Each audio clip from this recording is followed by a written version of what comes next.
IL T20 තරඟාවලියේ MI Emirates කණ්ඩායම සහ සාජා වෝරියර්ස් කණ්ඩායම අතර තරඟය අද ආරම්භුණේ කණ්ඩායම් දෙකටම ශ්‍රී ලංකා ක්‍රීඩකයන් නියෝජනය කරමින් සාජා වෝරියර්ස් කණ්ඩායම් වෙනුවෙන් මතීස පතිරණ ක්‍රීඩා කරනකොට MI කණ්ඩායම් වෙනුවෙන් කමිදු මෙන්ඩිස් ක්‍රීඩා කළා.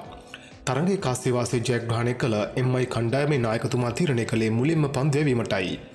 ඒ අනුව ප්‍රතිකරණය ආරම්භ කළ සාජා වෝරියර්ස් කණ්ඩායමේ ආරම්භක ප්‍රතිකර යුගලය වුණේ ජොන්සන් චාල්ස් සමගින් කැඩ්මෝර්. ඔවුන් දෙදෙනා සාර්ථක ආරම්භයක් ලබා ගනිමින් MI කණ්ඩායමේ පන්දු යවන්නන්ට වේගවත් ප්‍රහාරයක් එල්ල කරන්න ගත්තා. ඒ වගේම වෝරියර්ස් කණ්ඩායමේ පිතිකරුවන්ගේ දක්ෂ ප්‍රතිකරණය නිසා සාජා කණ්ඩායම පන්දු වාර 20 වෙනි මාවන විට කඩලු 3ක් දැවී ලකුණු 174ක් ලබා ගත්තා.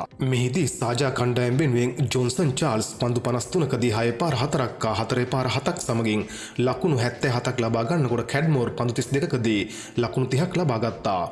පන්දුයීමේදී සාහෝර් ඛාන් සහ රෂීඩ් ඛාන් අතරේ කඩලු දෙකකින් බෙදී යනකොට මේ තරඟයේ එක් පන්දුවාරයක් පමණක් යොමු කළ කමිදු මෙන්ඩිස් එම පන්දුවාරයේදී ලකුණු 15ක් ලබා දී තිබුණා. නමුත් එක් කඩලක්වත් දවා ගැනීමට නොහැකි වුණා. ඒ අනුව ලකුණු 174ක ජයග්‍රාහී ඉලක්කයක් හඹා MI කණ්ඩායමේ ආරම්භක ප්‍රතිකර යුගලය වුණේ මොහොමඩ් වසීම් සමගින් ජොනි බෙහස්ටෝ. ඔවුන් දෙදෙනා සාර්ථක ආරම්භයක් ලබා ගත්තා. ජොනි බෙහස්ටෝ ලකුණු 31කට දැවී ගියා. කෙසේ නමුත් මොහොමඩ් බසීමුත් ලකුණු 44කට දැවී ගිය පසු පිටියේ අනෙකුත් ක්‍රීඩකයන් ඒ තරම් සාර්ථක වුණේ නැහැ. වෝරියර්ස් කණ්ඩායමේ නායකතුමා පන්දු යැවීමට පන්දුව මතීස පතිරණගේ අතට දුන්නේ කඩුල් ලබා ගැනීමට බලාපොරොත්තුවෙන්.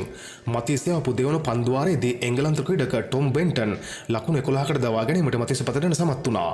කෙසේ හෝ MI කණ්ඩායමට තරඟය ජයග්‍රහණය කිරීමට අවසන් පන්දු වාර දෙකේදී ලකුණු 39ක් ලබා ගැනීමට අවශ්‍ය වුණා. ඒ අනුව තරඟයේ 19 වෙනි පන්දු වාරය යැවීමට නායක සිකන්දර් රාසා පන්දුව ලබා දුන්නේ මතීස පතිරණටයි. එම පන්දු වාරයේ ක්‍රියාත්මක කළ පතිරණ එම පන්දු වාරයට ලබා දුන්නේ ලකුණු 14ක් පමණයි. ඒ අනුව සාජා වෝරියර්ස් කණ්ඩායමේ දක්ෂ පන්දු යැවීමේ MI කණ්ඩායමට කඩලු 5ක් දැවී ලබා ගැනීමට හැකි වුණේ ලකුණු 168ක් පමණයි. ඒ අනුව තරඟයේ සාජා වෝරියර්ස් කණ්ඩායම ජයග්‍රහණය කළා. මෙහිදී MI කණ්ඩායම වෙනුවෙන් නිකලස් පූරන් පන්දු 35කදී 6 පාර 4ක් හා 4 පාර 2ක් සමගින් නොදැවී ලකුණු 48ක් ලබා ගන්නකොට මොහොමඩ් වසීම් ලකුණු 44ක් ලබා ගත්තා.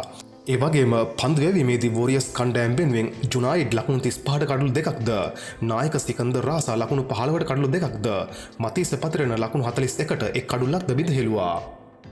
මේ වගේ ක්‍රිකට් ගැන හැමදේම බලාගන්න ක්‍රිකට් වන් අපිව සබස්ක්‍රයිබ් කරලා එකතු වෙන්න. මේ වීඩියෝ එක හොඳයි නම් යාළුවන්ටත් බලන්න ෂෙයා කරන්න. මේ වගේ තවත් ක්‍රිකට් ගැන අලුත්ම තොරතුරකින් හමු වෙනකම් ඔබට සුබ දවසක්.